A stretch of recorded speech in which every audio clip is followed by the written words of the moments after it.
Good afternoon. Welcome. Hello once again to Guide London. My name's Fiona. I'm one of about 600 or so blue badge tourist guides based in and around London. We're all members of the Association of Professional Tourist Guides, the APTG, and that is the organisation behind these Guide London broadcasts. And during the last year, we've been branching out into all sorts of different activities to keep ourselves busy, but also to do what we like to do best, which is to connect with people all around the world, and to share our beautiful city with you. And it's still the case that some of you can't make it to London in person, so we are still bringing London to you wherever you are. And we've been doing, like I say, all sorts of different activities, lots of guides now offering virtual tours, as well as we're doing some sort of small group physical tours in around London at the moment as well. But virtual tours, really good way to explore all sorts of topics and themes and areas.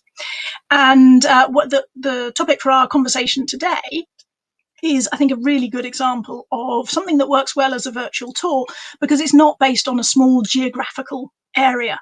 So one of the lovely things about virtual tours, we can hop around and we can drag in stuff from all sorts of other places and talk more sort of thematically sometimes as well. So it's opened up a whole new window of opportunities.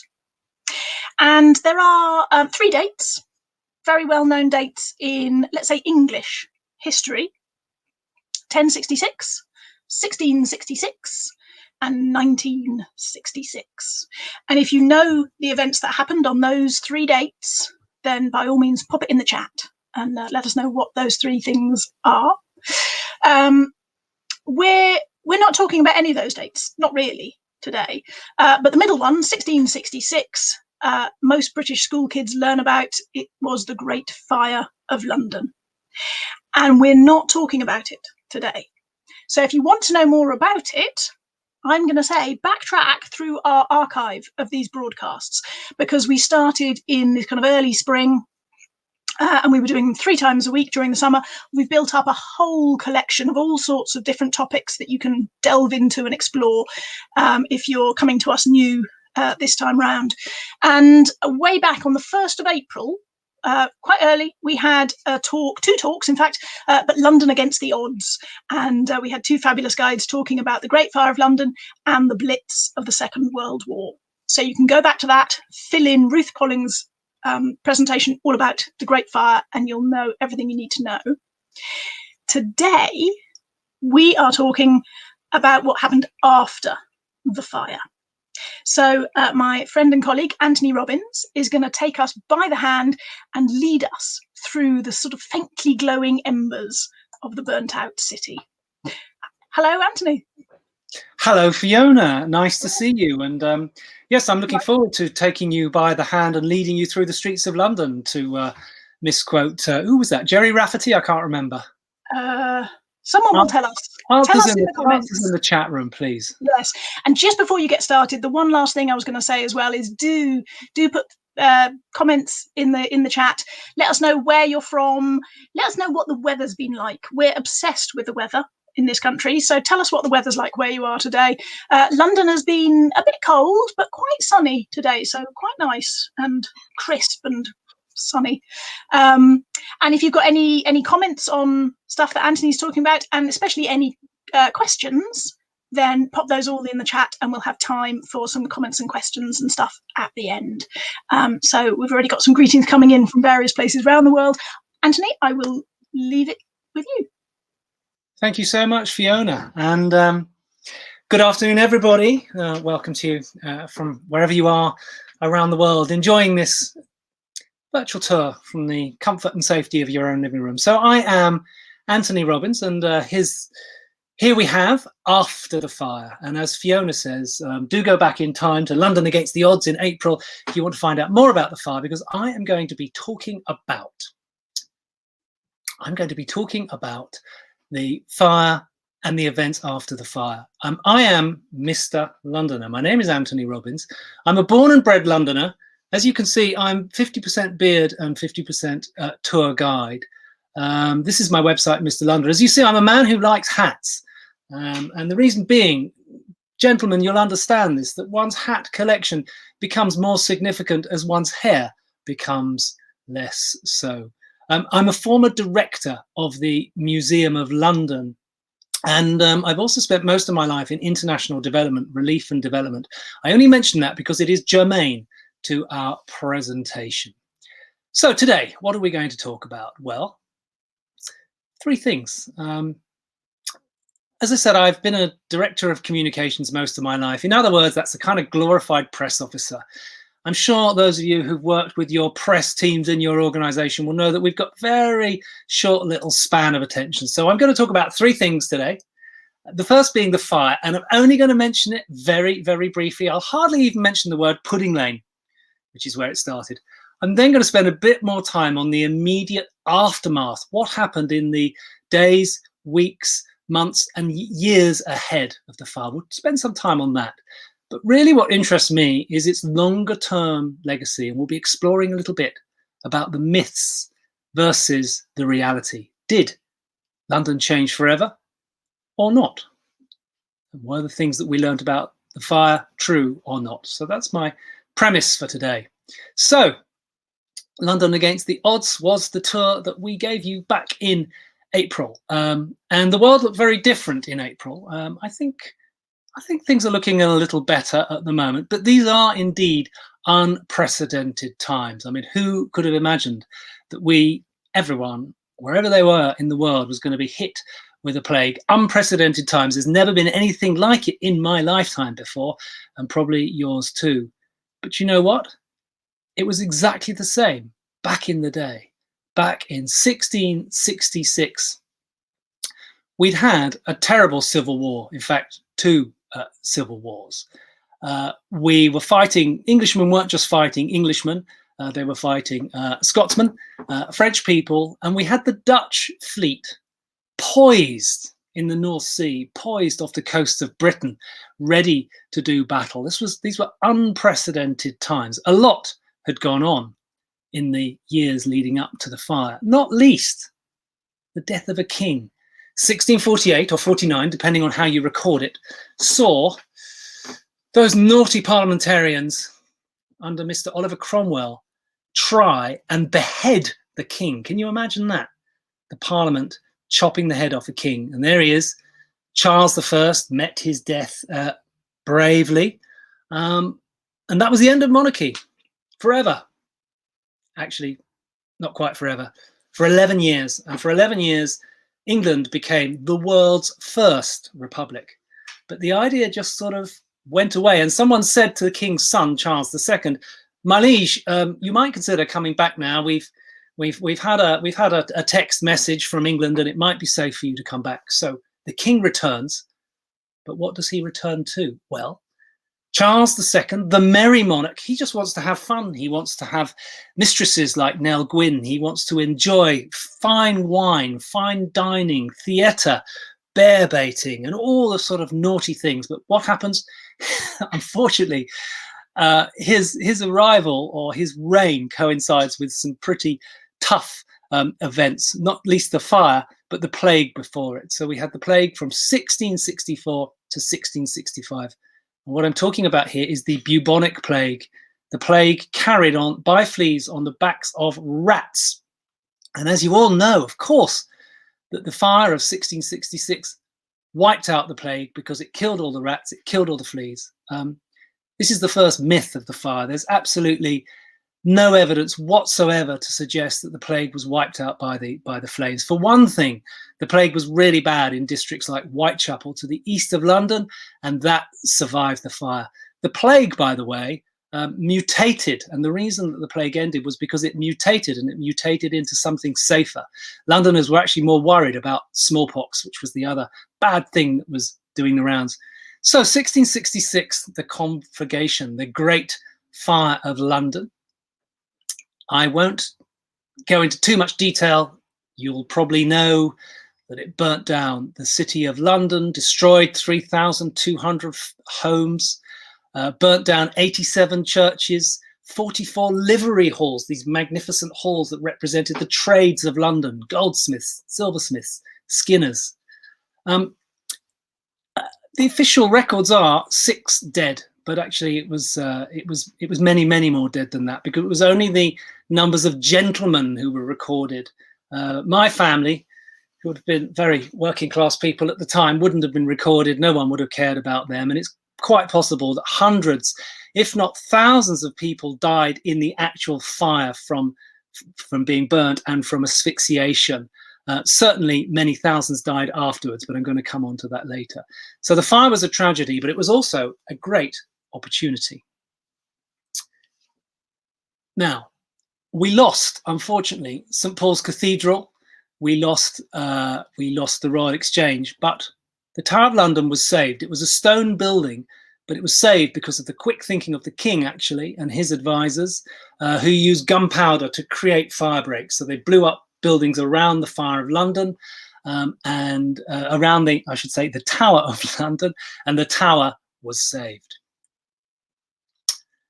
So that's a little roundup of what happened in the fire. What about the aftermath? How did London change? What happened? Did London really rise phoenix-like from the ashes? Well, the answer to that is yes and no. Because here we have Sir Christopher Wren, and he's the man who we most associate with the reconstruction post-Fire of London. Architect, doctor of physics, mathematician, all-round good egg. We Brits like to say he's a thoroughly nice bloke. I've never heard a bad word said about Sir Christopher Wren. He had grand plans for London, but his crowning glory, of course, was St. Paul's Cathedral. But he had other ideas above and beyond the cathedral. Sir Christopher Wren and other thinkers of the time thought that this was an opportunity to get rid of the medieval city with its rat-infested tiny streets, people chucking chamber pots out of windows, very unpleasant. And let's create something much more fragrant, fresh, with fresh air, light and greenery. And Wren had this idea of wide boulevards, civic spaces. If any of you know of Haussmann's plans for Paris, this really is what Christopher Wren had in mind. But it wasn't quite to be. What was to be was St. Paul's Cathedral, this fantastic Baroque, or Baroque if you're on the other side of the pond at the moment, Baroque masterpiece, this style of architecture that many of us call all curves and drama. A fantastic building in the Baroque style built by Sir Christopher Wren in a 38-year period. We now think that was pretty quick, actually, looking back on it. But at the time, they thought that the building went on and on and on. But do have a look in St. Paul's. It is glorious. We have a shot of the interior.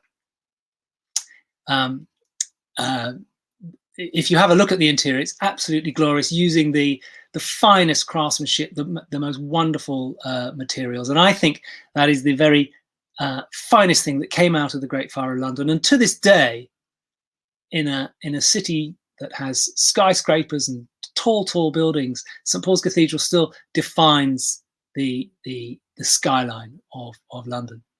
John Evelyn was a writer and a diarist, and he had also similar ideas to Sir Christopher Wren.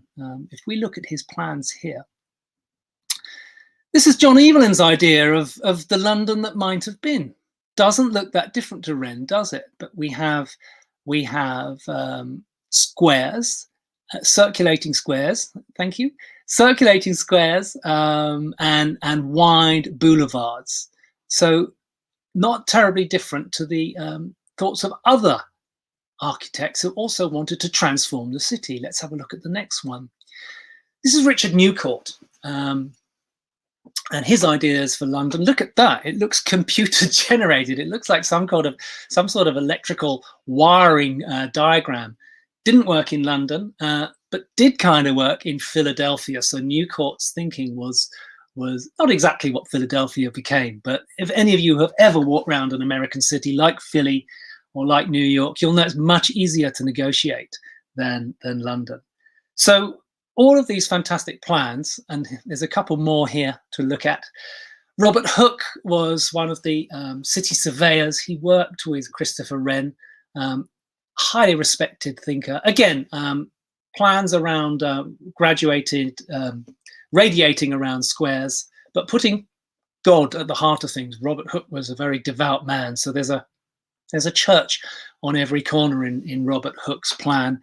And then finally, we have Mr. Valentine Knight. Now, Valentine Knight was the archetypal English Civil War soldier, a swaggering monarchist, royalist, and he had this rather strange plan for a sort of a get-rich-quick scheme. So there's a canal that goes right through the heart of the city. He thought the king would love this because the king could tax goods coming through on the canal and could get mighty rich on the process. The king was really unhappy that Knight could even think he would try and profit from this terrible torment, this ghastly fire that had made 3,500 Londoners homeless. So unfortunately, Valentine Knight, who thought he'd get a nice commission and would die a wealthy man, actually got thrown in jail for his troubles. So none of these plans came to anything, and the reason being a practical one. London had to reconstruct. People had to get back to work. Does this sound familiar? They had to get back to work. Tradesmen had to reoccupy the city. They had to open workshops. They had to eat. They had to trade. And so the city was rebuilt sort of naturally over time and in a sort of higgledy-piggledy way. It wasn't quite that higgledy-piggledy because the City of London employed the so-called fire judges, and the fire judges made decisions on land rights. And it turned out that they had to argue land rights and had to decide that George's fence ended here and William's fence began there. And it then meant that people pretty much had the same land that they had before, and the street patterns crucially remained almost exactly the same. So the medieval streets of London we still have to this day. So what were the immediate problems facing the authorities after the fire? Well, one story that isn't told actually is the refugee crisis, because we had 250,000 people on the move. As I mentioned, 3,500 homes lost, 3,200 homes lost to be exact, and workplaces lost too. And suddenly people were out and had to find shelter. And so what they did was head to the high ground, to Hampstead Heath overlooking London, to Highgate and to Highbury. And this is Highbury Fields, where the film Notting Hill, ironically, was filmed. The final moments in Notting Hill, filmed in Highbury Fields. And this is where I'm broadcasting now. So basically, we had a problem of IDPs. And if those of you who don't know the jargon, that means internally displaced people. I told you that my training in international development would come in handy. The authorities actually dealt with these people with some care. The king wanted to see that food was delivered, tents were delivered, and there was a kind of a telethon back in the day, because in October, a month after the fire, there was a day of fasting, and people gave the money they would have earned spent on food through their fasting, and it was given to the poor of London who were camped out in Islington and in Highbury. Now, the people camped out faced a very harsh winter, the winter of 1667, heavy snows, very frosty. Many people died of cold and starvation. So that was one story that goes slightly untold.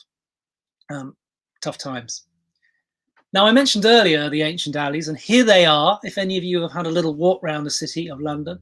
And these are fantastic, these little alleyways. I still get lost in them to this day. And they inspire photographers like me. They inspire filmmakers and writers. So we have Charles Dickens, Oliver Twist getting up to no good. We have Maud Flanders. I don't know if any of you have read Daniel Defoe, the guy who gave us Robinson Crusoe. Maud Flanders is his it girl, thief come prostitute come businesswoman, fantastic character.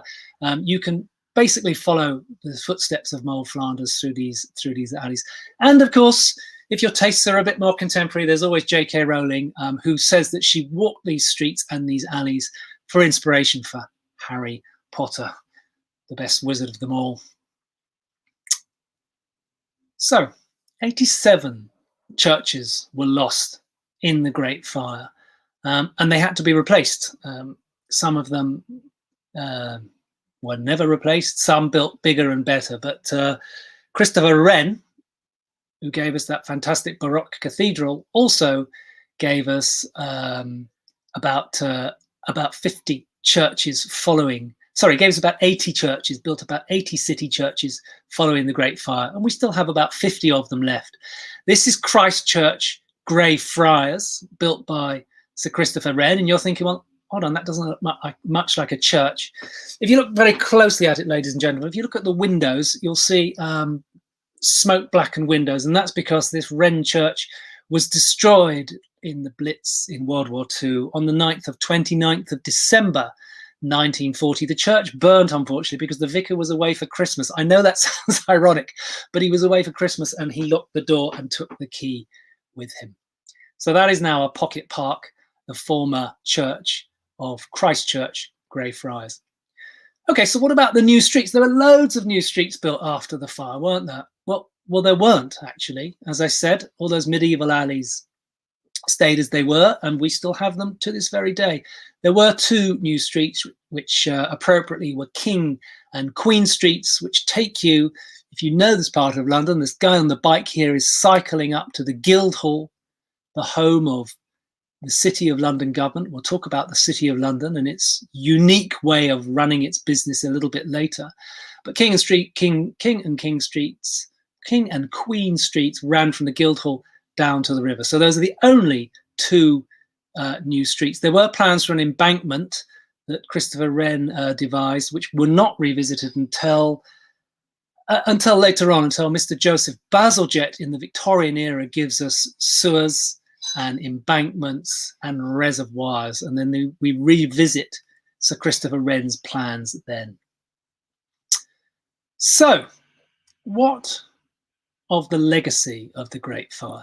Well, how has the city changed? If we have a look here, we can see the city. You can just see St. Paul's Cathedral there. We're actually in the Shard. If any of you know that incredible building, all 1,016 feet of it, I think it is, the Shard of Glass by Mr. Renzo Piano, that fine Italian architect. And there we are looking, we're on the south of we're in Bankside, London Bridge area, and we're looking west over London. You can just see the city. How did the city change, and did it change that much?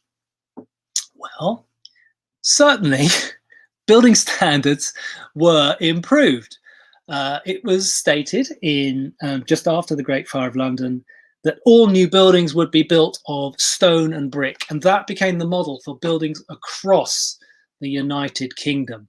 And certainly by 1952, this 1930s house sustains having a Dakota aircraft land on it fairly well. And I tell this story with a smile on my face because the crew of that aircraft all survived.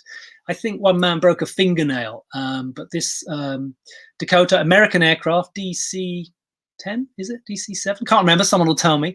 This aircraft, transport aircraft, landed on this house very near Heathrow Airport. I love the account of the crew actually deploying the emergency staircase and coming through the family's attic, through their loft, and then having to use the loft ladder to come down into the bedroom and out the front door. Everybody lived. So building standards were improved. It's true, but it's also not true, because many people carried on building despite the rules in wood.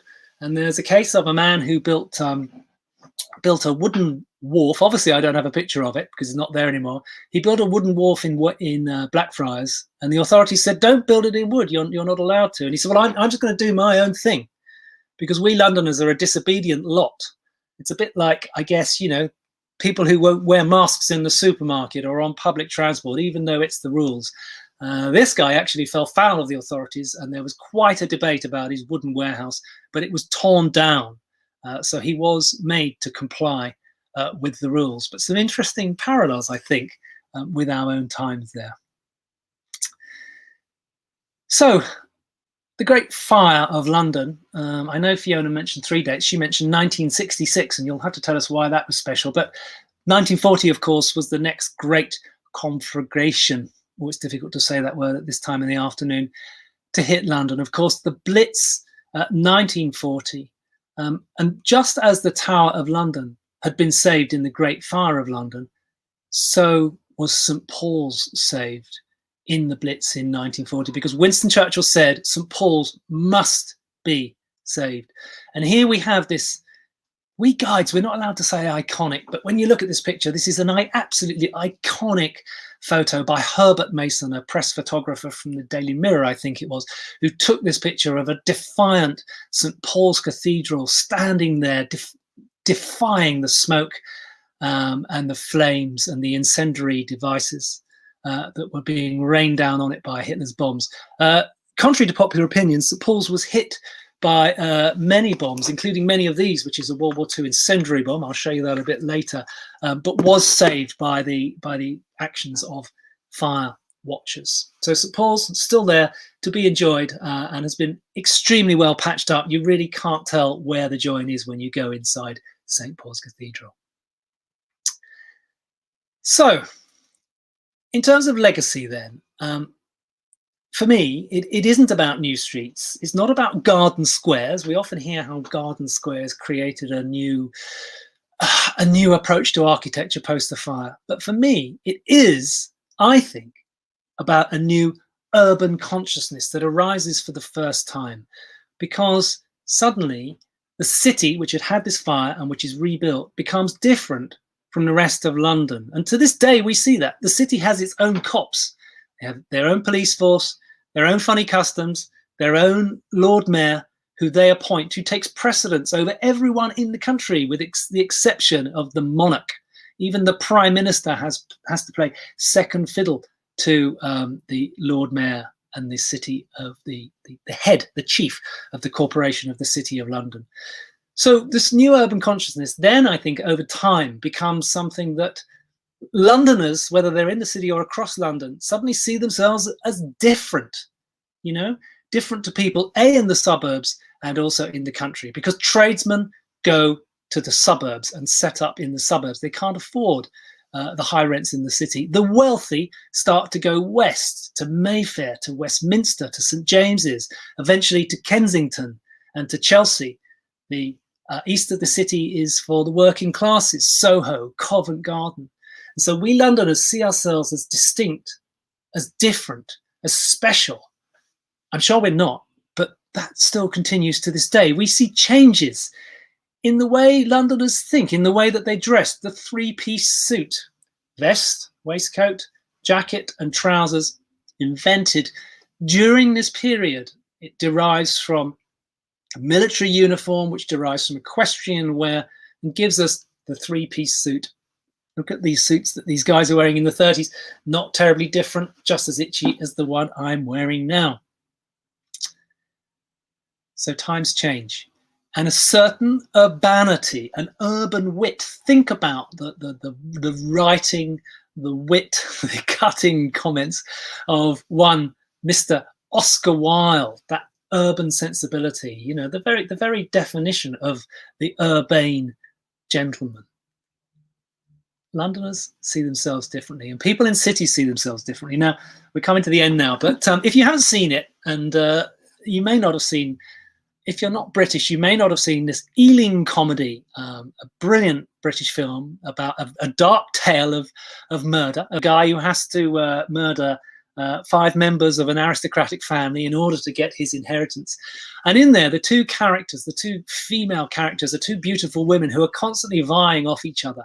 And one of them, Sibylla, she's the one in the elegant hat, is constantly looking down on her country cousin, and her country cousin, of course, lives in Notting Hill, this suburb of Notting Hill. Now, of course, Notting Hill is considered to be the epitome of urban chic and hasn't been referred to as a suburb, not for many, many years.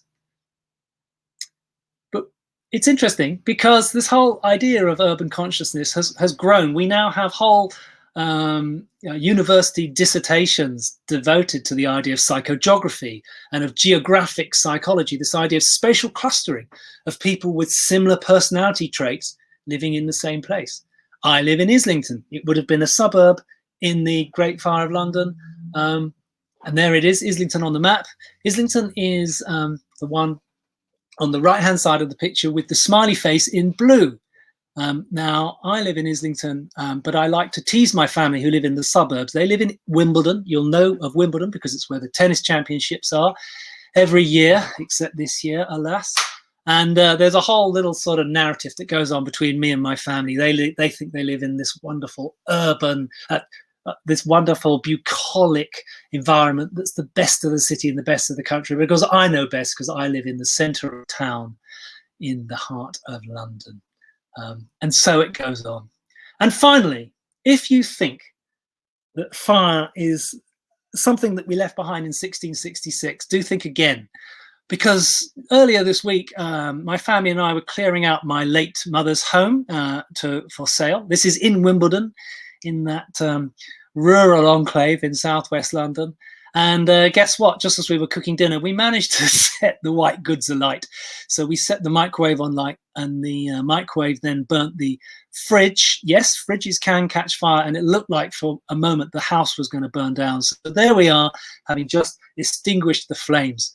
Our own little Great Fire of London. That all ended happily, but as you see, the fire brigade did come, much to the delight of my sisters and sister-in-law, who you can see in the picture.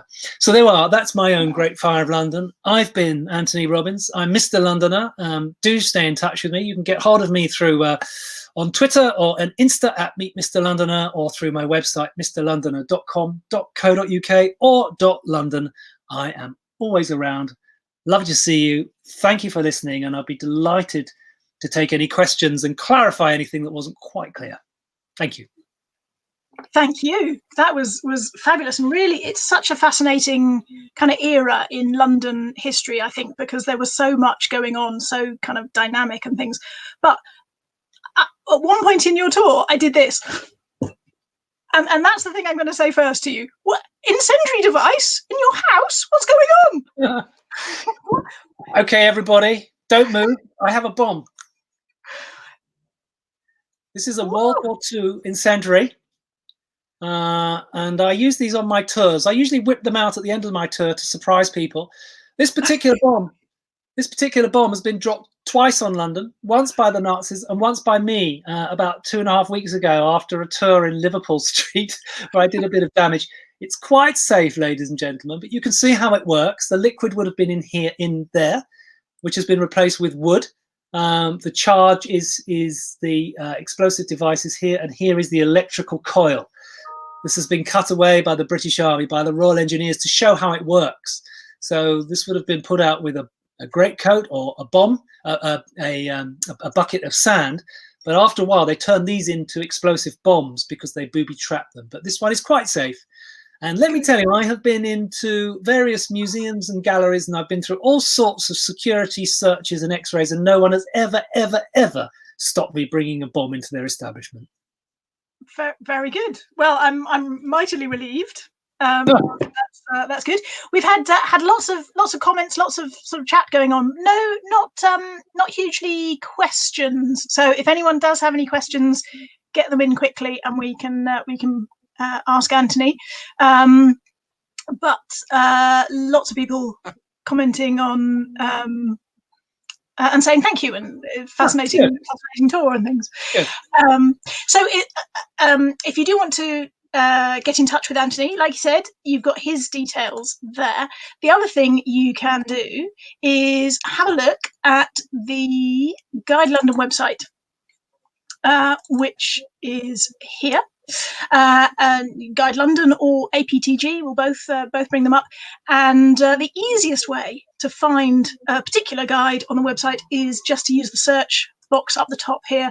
And if you put someone's name in there, then have a little look, and that will bring up. There we go. We only have one Antony as a Blue Badge guide, so we'll take you straight to Mr. Londoner. But equally, if you wanted to look for a particular topic, then I've gone for food. If you fancy a food tour, then pop that in, and I think we'll get some ideas, some sort of sample tours, some ideas of things you might want to see if you wanted a food tour. And down the bottom of quite a lot of these sections, you can find this form, which is a thing called guide match. So if you want to do something on a particular date, you don't want a particular guide necessarily, then you can fill this in and it will forward the details to 3 guides, and they should be able to get back to you and suggest different options and possibilities.